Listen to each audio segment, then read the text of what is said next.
Good morning. Welcome. How was your night? I had a good night. I have my comfy cup. If you're just joining us, this is Mela Lifestyle, the Journey of Mela Lifestyle, morning moments, madness, and meditations.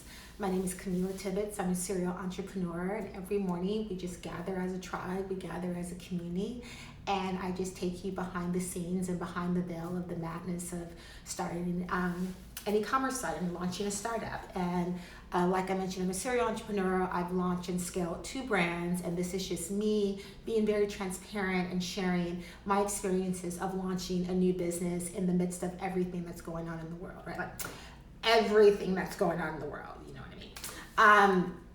So we're just gonna kick it off, and I'm gonna let you guys know that I want to talk a lot about perfectionism right now because I'm a bit of a perfectionist, and I saw like my homepage is up. You can go see that. It's at Mela Lifestyle, MELA Lifestyle, one word.com. And so we're building the back end of it, right? And I have a meeting this Friday to really talk about the soft launch and look at like what's been built on the back end.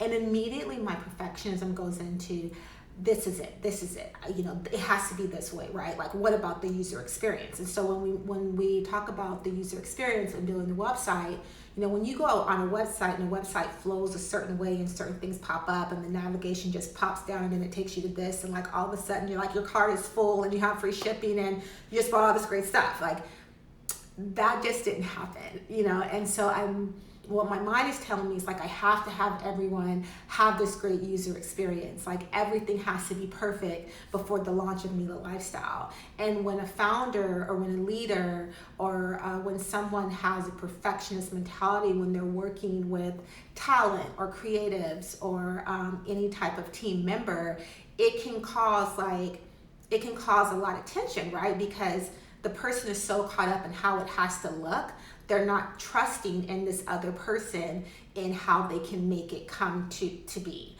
And so we really want to, like, if you're a perfectionist or you have a process where it has to look a certain way, or I'm not going to do it, like, that can stagnate you, right? Like, if I do that, like, the website's never going to launch, right? And remember, one of our meditations were make it messy. And so listen, the website's going to launch and it's not going to be perfect and it's going to be messy, but guess what? There's room to grow in that. And the biggest thing is not just the user experience that you guys have when you go on the website.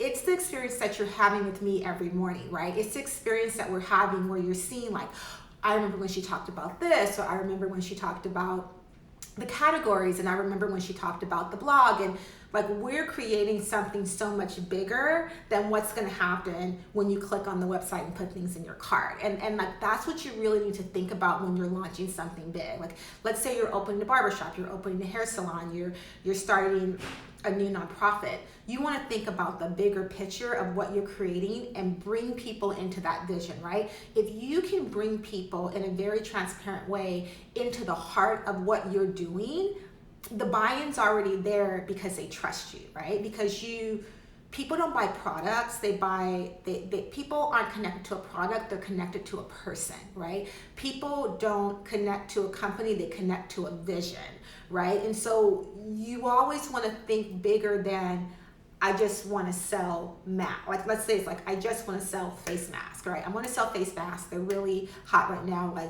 it's what people need. Well, guess what? Everyone's selling face masks. So you have to think about what your experience is like wearing a face mask, why you like this one, why you built it this way, why you designed it this way, and share more of your heart and your story.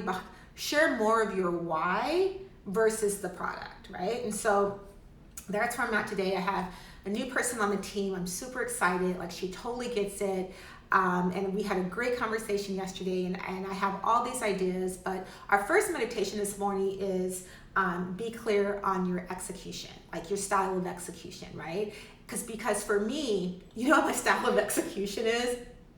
I don't have one, and that's okay, right? Because you need to be honest with yourself about what your gifts are and what they're not. So when you're building a team, some people are very good at execution. Like, some people can take your vision, take what you want, and you can be that big picture thinker, and then they can execute, right? And so it's not a it's a partnership, right? And so when I'm building a team, I know that I'm very good at big picture, like what it looks like. Let's scale, let's make it big. This is where we can go. This is the end. But in order for us to get to the end, there has to be all these strategic steps along the way. So first meditation today is be aware of your execution style, okay?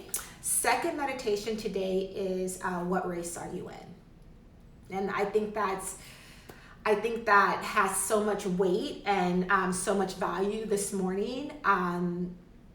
But you run your own race, right? And so you really need to identify what race are you in and how you're gonna run, right? Because if you're in a race and if you're focused and if you're looking to your left or your right and you're looking at the facts and you're looking at electoral maps and you're looking at what if this happens and this happens, then you're so focused on what's going on outside, you're so focused on other people's beliefs and perception that you're not running your race, right? And so you need to run your own race.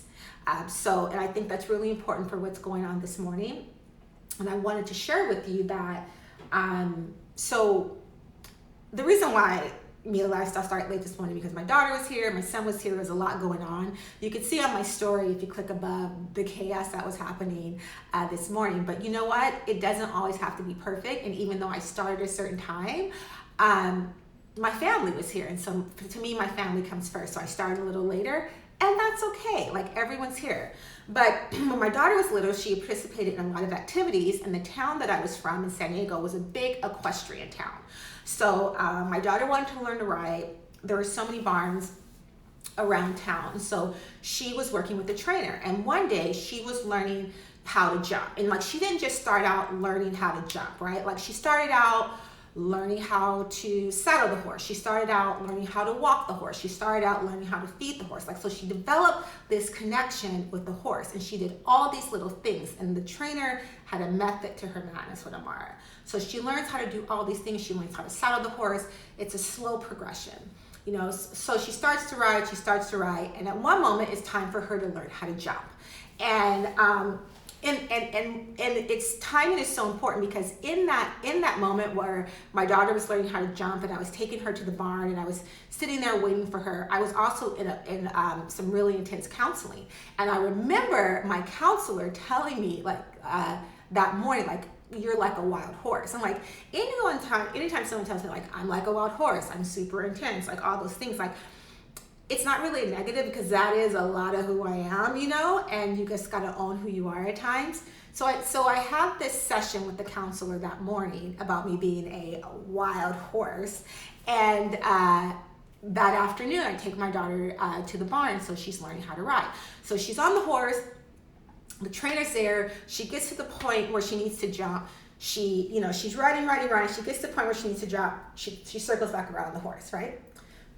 She goes around, she rides, she gets to the point where she needs to jump, she's full of fear, she circles back around, and I'm watching her, like, I'm watching her, like, own the horse, like, she's in control, they've built this relationship, but her fear was stopping her at every moment she wanted to jump.